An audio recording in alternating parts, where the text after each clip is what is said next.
It's Monday, December 11th. Tonight, fostering a sense of community in North Carolina now.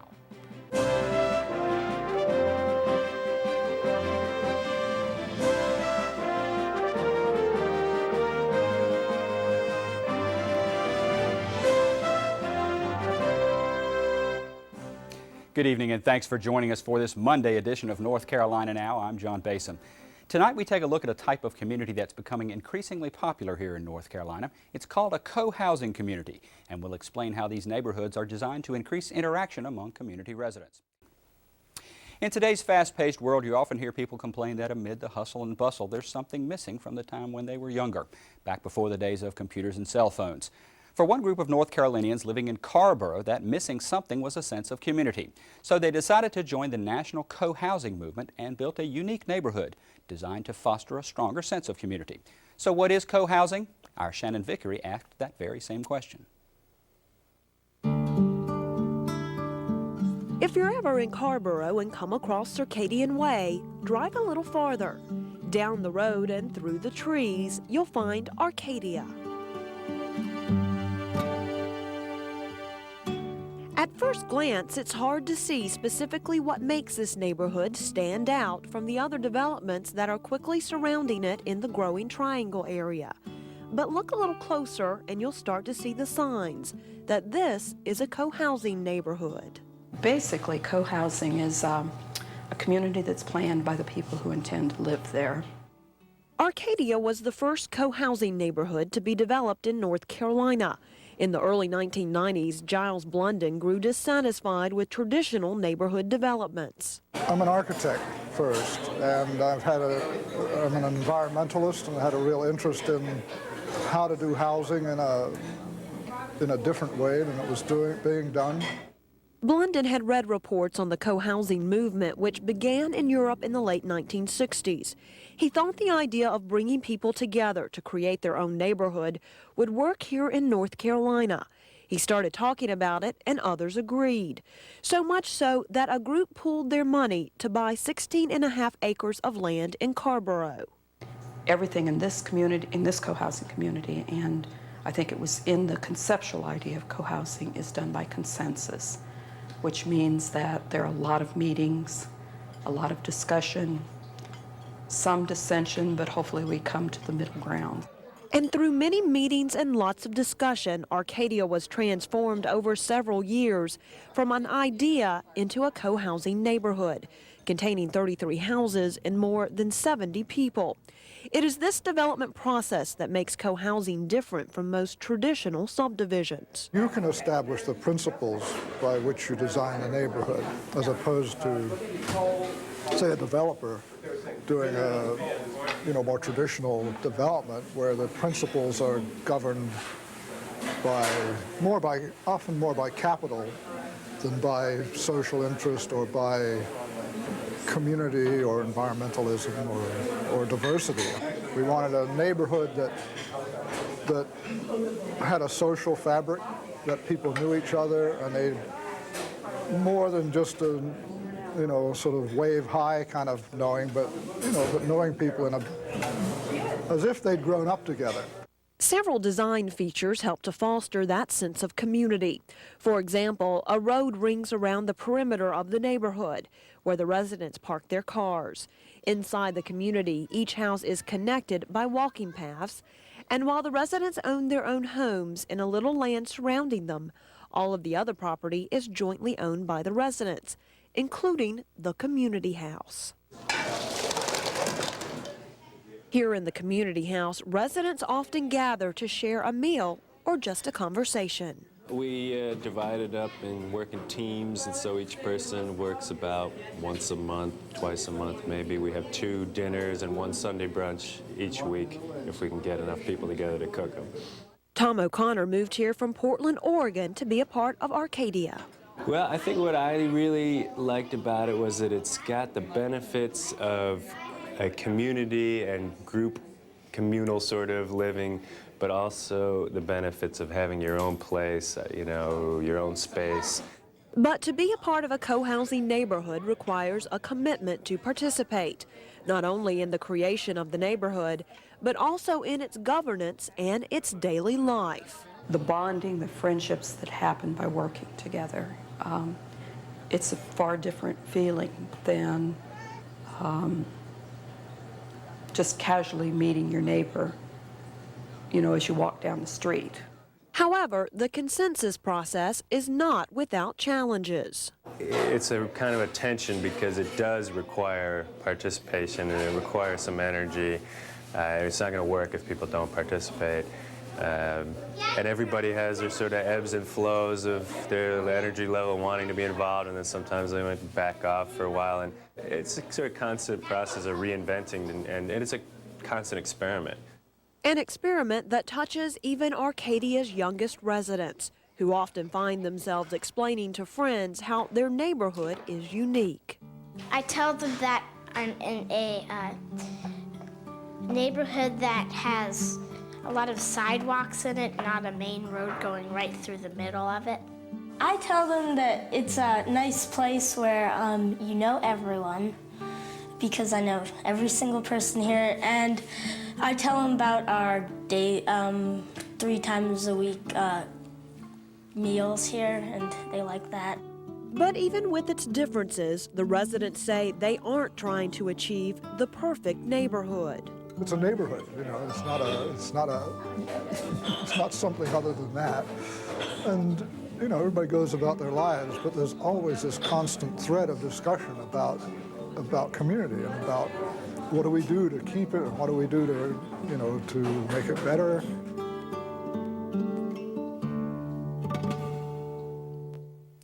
While Arcadia was the first co-housing neighborhood in the state, several other co-housing developments have followed, including neighborhoods in Durham, Pittsboro, and Asheville.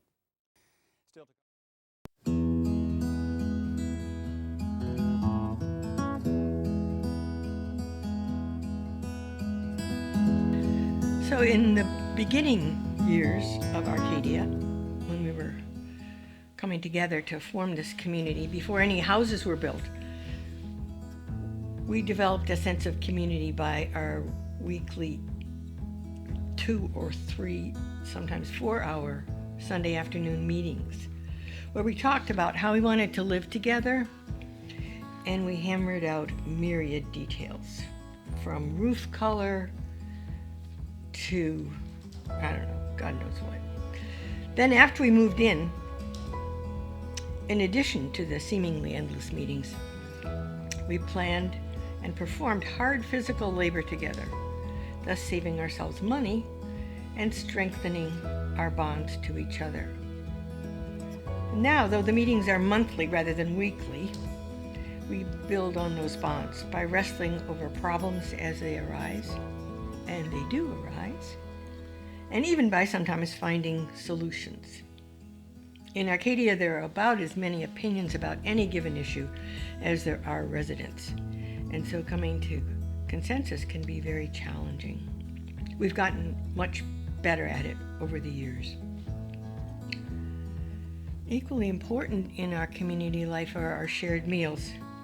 The frequency of those meals has varied over the years, with residents' interest and abilities and energy and time. There are always people happy to eat, but fewer who are interested in cooking or cleaning up. Still, they happen, as do happy hours, potlucks, and other celebrations of our lives together. As a result of this, although the distance from my house to my car should take me about 2 minutes to cover, I have learned to allow 5 to 10 minutes, because the chances are very good I will meet a neighbor on the way and will stop to get filled in on the latest escapades of her children or grandchildren, or their progress in recovering from an injury, or just to share our joy in a beautiful day. Sometimes people who live in conventional neighborhoods will ask me if I know someone that they know who lives in Arcadia, as if it were a possibility that I might not. It makes me realize just how different co-housing is. The availability of almost instant communication on the listserv makes it possible for us to catch a ride into town or borrow a stalk of celery. In fact, it is continually amazing to me how many of our needs can be met by our neighbors. If I need something, be it a talent or a tool, even something quite bizarre, chances are one of my neighbors has it and is willing to loan it to me. Another thing that's given us great joy is the Arcadia Children's Theater, which was begun by one of our neighbors, pretty much all on our own, as a children's theater, and for several years it was just the children who were acting in this and provided great entertainment. But pretty soon the grown-ups began to be jealous of how much fun they were having, and we thought, maybe they will let us join in. And so we did. We felt it wasn't really fair for them to have all the fun, and we gradually began to take on parts, and pretty soon just joined forces with the kids and had a mixed age theater. It was a vehicle for pure fun, pure play, and a sharing of talents that we hadn't realized existed, like set making and even playwriting. As we formed Arcadia, we aimed to attract a wide diversity of people. We envisioned a community of people with all skin colors, of all ages and backgrounds. We set aside a third of the lots for people with children. The first lots were reserved by single and retired people eager to live in a multi-generational neighborhood. Some lots were smaller, for smaller, more affordable houses, and some lots were larger for one-story houses for aging in place or for families. Parents with young children often struggled to pull together the money to build in Arcadia, and they benefited from the generosity of some of our retirees who extended loans to help Arcadia get started. Folks from all across the country, from the West Coast, from the Northeast and Vermont, and south to Florida, moved to Carrboro to join one of the first co-housing communities in the United States, bringing with them a variety of foods and traditions to Arcadia. In recent years, we have enjoyed more ethnic diversity and have fully embraced the celebration of Dia de los Muertos brought to us from our neighbor from Mexico. Single women and a same-sex couple found Arcadia a welcoming community to raise their adopted children. Arcadia has enjoyed the diversity brought by these children from China, India, and El Salvador. We have also enjoyed hosting students and visitors from all around the world, including China, Colombia, Japan, Uganda, and Australia.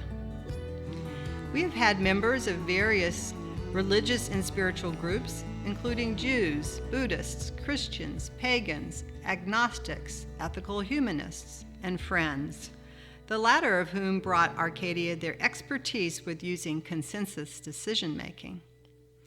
We have enjoyed cultural sharings, including Jewish traditions around Passover and their high holy days, searching for the colorful eggs of the goddess of springtime, marking solstices and equinoxes, and the maypole dancing at Beltane. It is often when we seek agreement on how to address complicated issues such as mosquito control, how much money to save in our reserve funds, and how many trees to sacrifice for solar access or for parking, that we find that we have a diverse range of ideas about what it means to live lightly on the earth, and that we have wide-ranging tolerances for risk and uncertainty.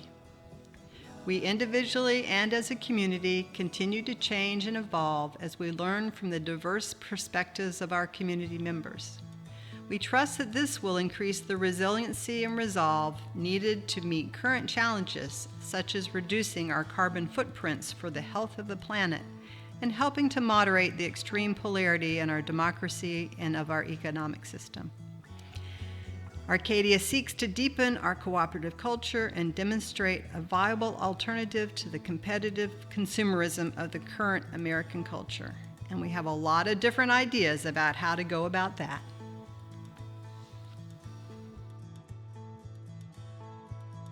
One of the central values in forming Arcadia was to provide co-housing that was affordable for most of the people who wanted to live here.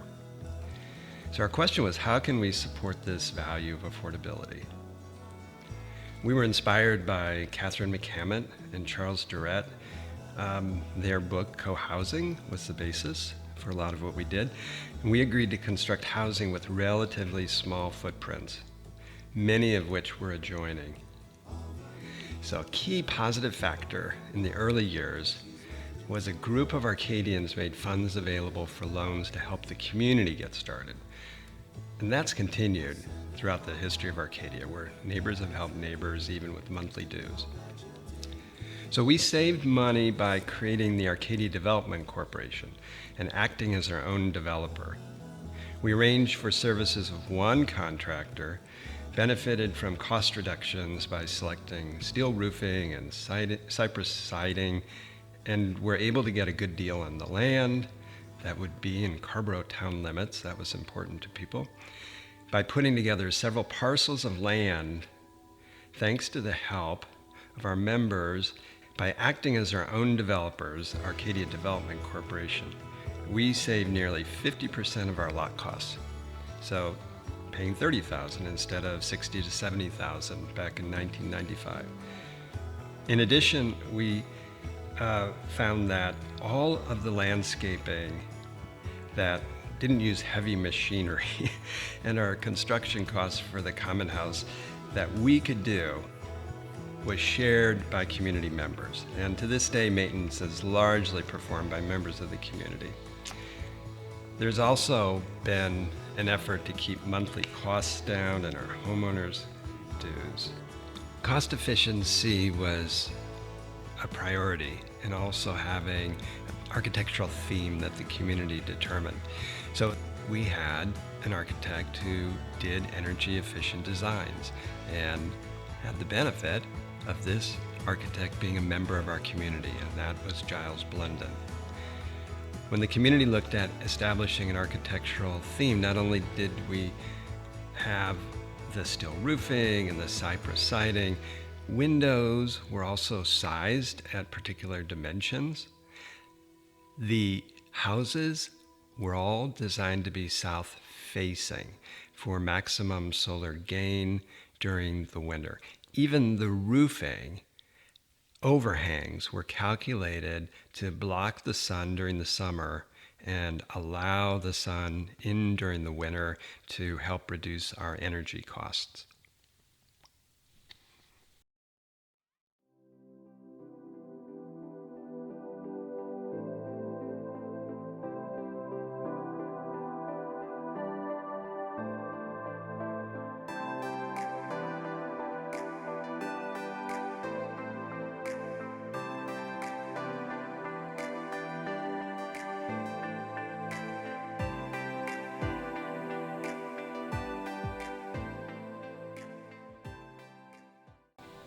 What are the specific goals of Arcadia in terms of sustainability? I mean, sustainability being building sustainable, building in a way that minimized impact on the various environments. And so they became fairly specific. There were two pieces, two parts. One was the land use, using the land itself in a sustainable way. The other was the houses and how we designed the houses to minimize the impact on the environment. So the specifics were, in terms of the land use, we maximized the zoning density of 1 unit per half acre on 16.5 acres, which is 33 houses. And the standard way of doing that at the time, and still is, basically take all that land, divide it up into lots, put in roads, and use everything. So, and that was accomplished by using what they called a zero lot line part of Carrboro's ordinance, which meant you could have a tiny lot and build the houses right up to the line. So we minimized the paved area by using minimum width roads. The road into Arcadia is the minimum DOT width of a road. The original road, as planned, had a swale on each side, so it would have been 12 feet wider, and it would have gone like this. It would have taken out 10, 15 feet of trees on each side of the road. And there are no paved private driveways, and there's a path through the woods that serves as the sidewalk. Arcadia cycles all of its on-site water runoff. In other words, from roofs, from parking lots, to every piece of water that lands on a pervious surface on Arcadia cycles through that pond. The quality of the water in the pond then becomes the measure of how well we're doing. Minimizing the impact of the homes on the environment, we did several things. We used small houses, and the small houses use less materials and have less heating and cooling load, less impacts in that way. The attached houses have less heat loss because you can't lose heat from one house to another. So your surface area losing and gaining heat is less when you have attached houses. We maximized the windows facing south, and we minimized east and west windows to minimize the solar gain in the summer. We used a metal roof instead of asphalt shingles, which was at the time the standard. We're probably the first subdivision to really use metal roofing. Has a big impact in terms of the materials because it's a recycled material. There's a lot of recycled content in metal roofing. It lasts a long time. It's not a throwaway roof like an asphalt shingle roof. Roofs are oriented to allow for solar hardware, be it photovoltaics or solar hot water. The roofs have an angle that is set to be the best angle for all year-round photovoltaics. Arcadia was created with a commitment to living in community, living sustainably, building affordable homes, and encouraging diversity. We continue our efforts, and who knows what adventures may lie ahead in the next 25 years.